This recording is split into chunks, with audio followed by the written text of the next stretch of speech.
It's time for an apple fritter. Here's your host, Jimmy Apple. Welcome to another episode of An Apple a Day's The Fritter. I'm your host, Jimmy Apple. Plus, today is the first day of December. Santa Claus is coming to town.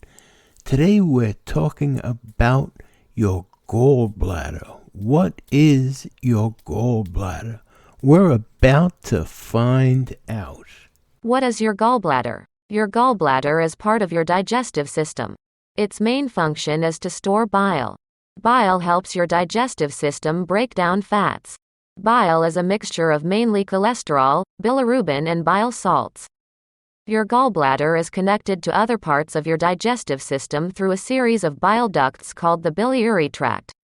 The biliary tract, sometimes called biliary system or biliary tree, is a pipe-like system that carries bile from your liver to your small intestine. Before you start eating, your gallbladder is full of bile.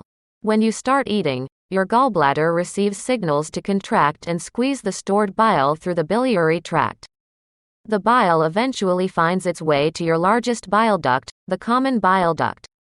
Bile passes through the common bile duct into the duodenum, the first part of your small intestine, where it mixes with food waiting to be digested. After you eat, your gallbladder is empty and resembles a deflated balloon, waiting to be filled up again. Several conditions can cause problems in your gallbladder. The most common condition is gallstones.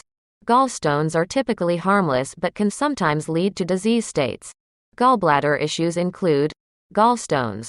Gallstones are pebble-like objects made of biomaterial that develop in the gallbladder or bile ducts. They can be as tiny as grains of sand to as large as golf balls.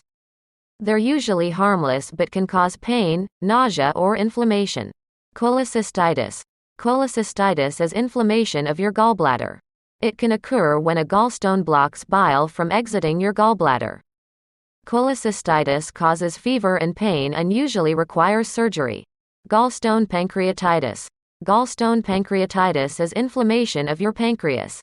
It occurs when a gallstone travels down the common bile duct and blocks the pancreatic duct at a common point just before draining into the small intestine. Gallbladder cancer. Gallbladder cancer is rare. You might feel pain in the right upper quadrant of the abdomen. But it is far more likely for this pain to occur due to another condition. The symptoms of gallbladder problems vary. Some people don't feel gallstones or even know they have them. But if gallstones block the flow of bile, they can affect your gallbladder or pancreas. You may experience the following symptoms: upper right abdomen pain, upper mid-abdomen pain, upper right abdominal pain radiating to the right shoulder or back, pain after eating a fatty meal, jaundice, yellowing of your skin and whites of your eyes, nausea and vomiting, fever, chills, light brown pee or light-colored poop. Most gallbladder issues are treated with the removal of your gallbladder. Surgery to remove your gallbladder is called a cholecystectomy. Your gallbladder is not an essential organ. This means you can live a normal life without a gallbladder. When a surgeon removes your gallbladder, bile will flow out of your bile ducts directly into your digestive system instead of being stored in your gallbladder first. Surgeons can perform cholecystectomies 3 ways. Open cholecystectomy. With open surgery, your surgeon operates through one large incision. Your surgeon may perform an open cholecystectomy if your gallbladder is severely inflamed or scarred. Laparoscopic cholecystectomy.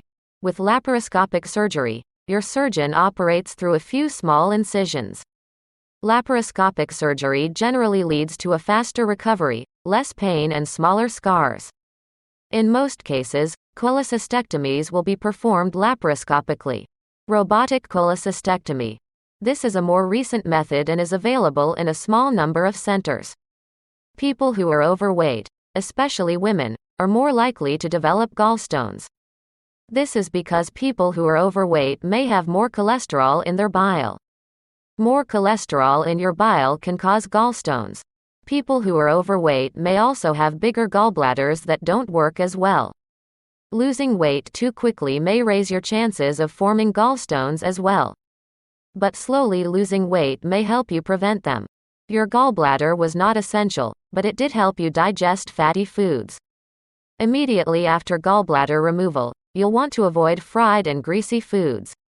After surgery, fat calories should make up no more than 30% of your diet.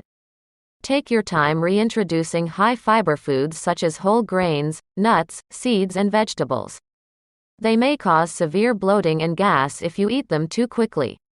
The most common issue you may develop with your gallbladder is gallstones. Gallstones are pebble-like objects made from biomaterial. Most people don't even know they have them, and most of the time they will not cause a problem. If you have upper right abdomen pain after eating fatty meals, nausea, vomiting, jaundice or fever, talk to your healthcare provider. If your gallbladder is found to be the culprit, you may need your gallbladder removed, which is okay. It's not an essential organ, and removing it may make you feel better. And with that, I'll pass this back over to Jimmy. Thanks, Lisa. And I want to thank you for being here today and listening to the Fritter. And I want to remind you, my friends, things can always be worse. That's right. Things can always be worse. Right now, there's somebody somewhere wishing that they were in your position. So things can always be worse. I want to remind you, an apple fritter comes out 5 days a week. Every morning, we're up early, pushing them out at 4 a.m. each day. We're like Santa's little helpers. We're baking a new fritter for you every morning. So tell your friends about us. You've been listening to An Apple a Day's The Fritter.